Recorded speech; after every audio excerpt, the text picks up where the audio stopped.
Hola a todos, bienvenidos a este análisis. Hoy nos vamos a meter de lleno en un marco que es verdaderamente fascinante para entender las reuniones al estilo del Nuevo Testamento. Todo esto nos basamos directamente en los conceptos de un material llamado casas de luz. Y ojo, esto no es solo un tema religioso, para nada. En el fondo, estamos hablando de un estudio súper profundo sobre una estructura social radical, completamente descentralizada. Una estructura que, literal, pone de cabeza la forma en la que los seres humanos solemos construir jerarquías y mantener el poder. Es de esos temas que transforman por completo las ideas convencionales sobre cómo nos organizamos. Así que vamos a desglosarlo paso a paso para ver exactamente cómo funcionaba este diseño original. Bueno, entremos de lleno en el tema. Y empecemos con la premisa principal de nuestra fuente que, la verdad, resulta bastante contraria a lo que uno pensaría. El planteamiento central aquí es este. Si adoptamos este modelo antiguo, que es súper orgánico, guiado por el espíritu, y que no tiene ni una pizca de jerarquía humana, ¿adivinen qué? Inevitablemente va a traer persecución. Así de fuerte. Es una afirmación súper audaz que nos deja con una pregunta gigantesca. A ver, ¿por qué un grupo pacífico de personas comunes y corrientes, sin ningún líder terrenal, genera tanta hostilidad en el sistema? A medida que vayamos avanzando, vamos a descubrir las razones históricas y sociológicas detrás de todo este fenómeno. Para entender este manual de manera estructurada y ver cómo se configuran estos grupos, nuestro análisis de hoy se va a dividir en 5 partes. Primero, la realidad de la persecución. Segundo, la respuesta a los ataques. Tercero, los elementos clave de la reunión. Cuarto, el servicio y la cero discriminación. Y quinto, la fecha de caducidad y multiplicación. Empecemos con el número 1, la realidad de la persecución. El concepto fundamental que establece nuestra fuente es que vivir estrictamente según este modelo bíblico así, sin filtros, siempre va a traer conflicto. Siempre. Y nos dan ejemplos históricos clarísimos. Por ejemplo, mencionan el libro de Hechos, capítulo 8, donde literal estalla una persecución masiva después de la muerte de Esteban, y eso obliga a los primeros creyentes a dispersarse por todos lados. Y luego, en Hechos 13, vemos a las autoridades locales, empujadas por la élite religiosa, expulsando a la fuerza a Pablo y Bernabé de la región. El mensaje del texto es súper claro: el conflicto no era una rareza, era la regla de todos los días. O sea, era el resultado directo de atreverse a alterar el status quo. Y esto ilustra de manera brillante un contraste moderno súper importante que aborda el material. Según la fuente, hay un abismo, una diferencia gigantesca entre la iglesia institucional y la iglesia orgánica. Por un lado, tenemos a las instituciones formales. Estas se alinean con modelos súper centralizados que vienen desde el siglo IV con Constantino. El autor nos explica que hoy en día, en lugares como China, hay iglesias institucionales que operan casi con total normalidad. ¿Por qué? Pues porque no desafían al Estado. De hecho, a mitad de semana mandan sus sermones al gobierno para que se los aprueben. Básicamente juegan bajo las reglas del poder. Pero por otro lado está la iglesia orgánica en casa. Esta es completamente incontrolable. Como no tiene una cúpula humana y se reúne en secreto, se multiplica exponencialmente por debajo del radar. Y claro, imagínense esto desde la perspectiva de un Estado autoritario. Esa falta de control les aterra. Por eso estos grupos descentralizados sufren una persecución tan pero tan severa. Ahora, la perspectiva de la fuente en este punto es, la verdad, sumamente reveladora, y va mucho más allá de simplemente aguantar el sufrimiento. El argumento es que uno no debe sentarse de brazos cruzados esperando a que el gobierno de turno prohíba la religión para entonces decir, bueno, vamos a reunirnos en las casas. No.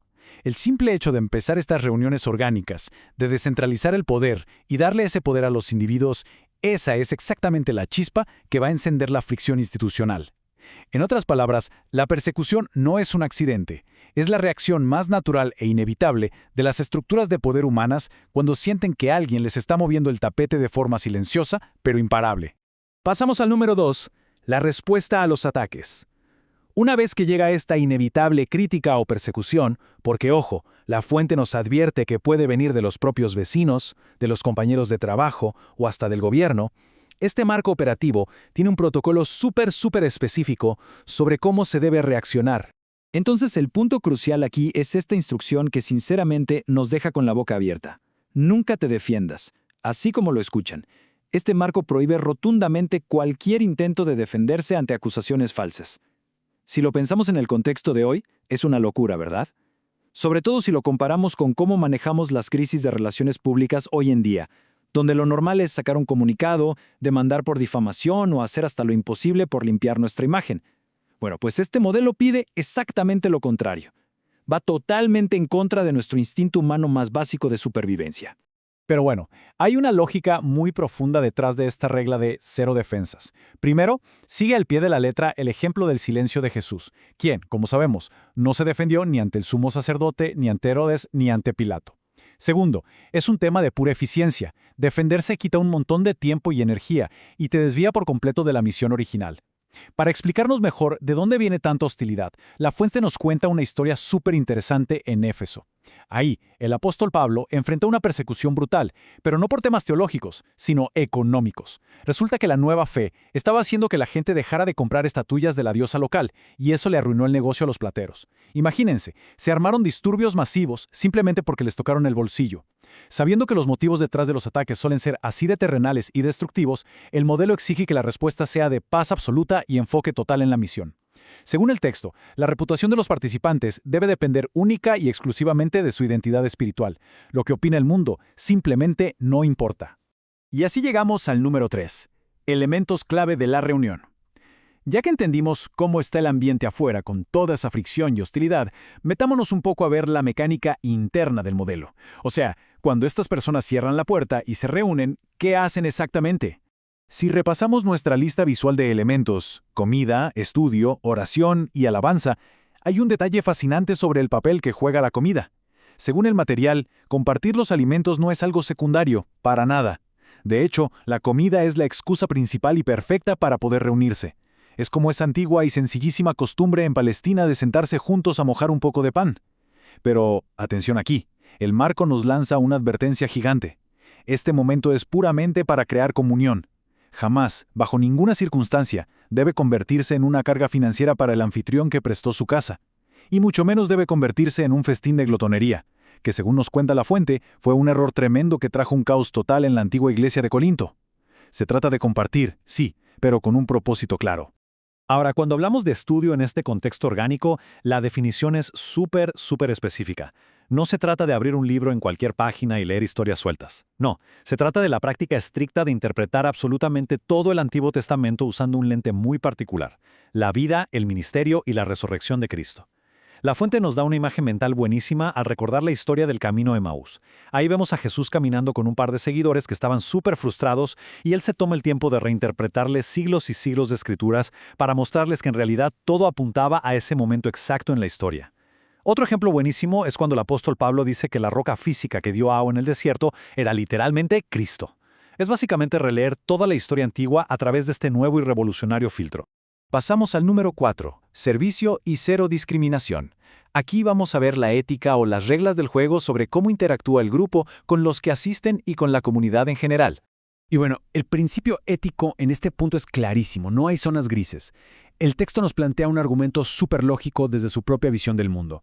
Si realmente crees que es Dios quien, de forma orgánica, está trayendo a las personas al grupo, entonces los humanos no tenemos absolutamente ningún derecho de cerrarle la puerta en la cara a nadie, ni de discriminar a quien sea que cruce esa puerta. Y la verdad vale la pena detenernos un segundo a pensar por qué esto es tan importante. Este principio de cero discriminación es como un choque frontal contra esa maña tan humana que tenemos de formar grupitos exclusivos o de armar burbujas basadas en cuánto dinero tenemos, de dónde venimos o de qué color es nuestra piel. Este enfoque hace pedazos todas esas barreras terrenales y nos exige una aceptación radical, confiando plenamente en que hay un propósito divino mucho mayor en juego. Y finalmente llegamos al número 5, fecha de caducidad y multiplicación. Avancemos a esto y veamos cómo se desarrolla el elemento que, honestamente, es quizás el más sorprendente y contrario a la intuición de todo este manual. Si analizamos el ciclo de vida diseñado para estas iglesias en casa, nos encontramos con que están creadas con una especie de obsolescencia programada. A diferencia de las instituciones tradicionales que buscan construir edificios enormes y quedarse ahí para siempre, estos pequeños grupos tienen una fecha de caducidad obligatoria. Los pasos no se pueden cambiar. Se reúnen, crecen orgánicamente, llegan a su fecha límite obligatoria y ¡pum!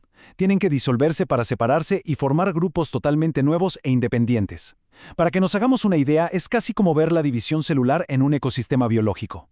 Una célula no se pone a crecer y crecer sin parar, ¿verdad? Llega un punto en el que se tiene que dividir para multiplicarse de forma sana. Al obligar a esta separación, el modelo evita que la gente se estanque, impide que aparezcan pequeños dictadores locales que quieran controlarlo todo y garantiza matemáticamente una expansión y multiplicación exponencial. Es literal un mecanismo de supervivencia codificado en su propio ADN. Para cerrar este análisis nos quedamos con esta reflexión. Hay una tensión gigantesca entre los enormes imperios religiosos centralizados de nuestra era, aprobados por el Estado, y este antiguo modelo descentralizado de casas particulares. Estamos viendo un sistema que no tiene líderes supremos, que le huye a la burocracia y que está fríamente diseñado para disolverse, esparcirse y volverse totalmente incontrolable. Definitivamente nos deja pensando, ¿no? Nos obliga a hacernos esta pregunta final. Si una estructura tan antigua, tan orgánica e incontrolable tiene el potencial de desafiar imperios y multiplicar su influencia a nivel global, ¿qué nos dice eso sobre nuestra obsesión moderna por aferrarnos a construir instituciones gigantes, estáticas y permanentes? ¿Será que al final del día, el verdadero poder indestructible siempre ha estado escondido en la vulnerabilidad de la descentralización?